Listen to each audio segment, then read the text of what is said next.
beim Duschen die Seife runtergefallen und als ich sie aufheben wollte, kam ich nicht mehr hoch. Ob du dein Dinner abgesagt hast?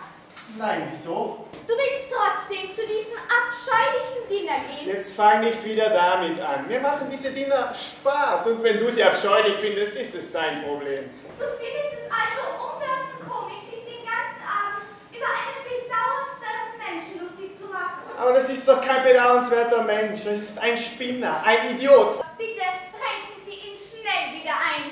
Er hat heute Abend noch etwas sehr Wichtiges vor. Christine. Ein Idiotendinner, falls Ihnen das etwas sagt. Nein. Jeder Gast darf einen Idioten mitbringen. Die wissen natürlich nicht, warum sie eingeladen wurden. Einer unserer Kundschafter hat ihn aufgestöbert im Zug von Lyon nach Paris. Ich bin's, François Pignon. Guten Abend, Monsieur Pignon. Ich bin wirklich entzückt, Sie kennenzulernen, Monsieur Pignon. Aber ganz meinerseits, Monsieur Beauchamp. Ich kann es immer noch nicht glauben, als der Herr, mit dem ich im Zug ins Gespräch kam, meinte, dass ein so großer Verleger wie Sie eventuell an meinen Arbeiten interessiert Nicht so bescheiden, Monsieur Pignon. Ich muss Ihnen vertrottelt vorgekommen sein am Telefon. Aber nein, Sie waren genau richtig. Ich habe Ihnen übrigens hier meine schönsten Modelle auf Foto mitgebracht. Hier ist das Wunderwerk.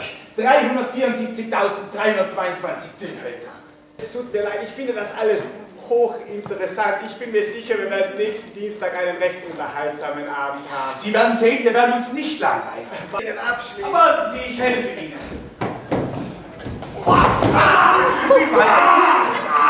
Haben Sie sich wehgetan?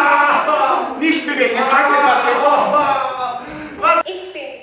Ich rufe dich an, um dir zu sagen, dass ich heute Abend nicht nach Hause komme. Ich glaube, ich komme überhaupt nicht mehr nach Hause. Nie mehr. Ich weiß doch, als es mir das letzte Mal genauso ging wie Ihnen. Ich kroch auf dem Boden herum, schrie bei jeder Bewegung. Er liegt auf dem Boden herum wie ein Bettvorleger. Herzzerreißend, sage ich Ihnen.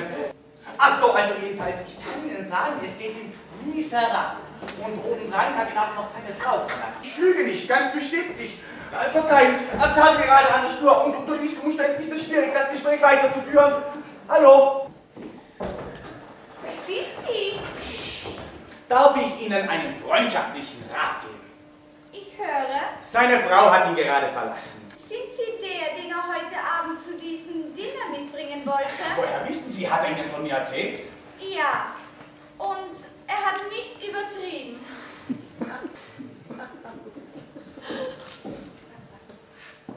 Gute Arbeit.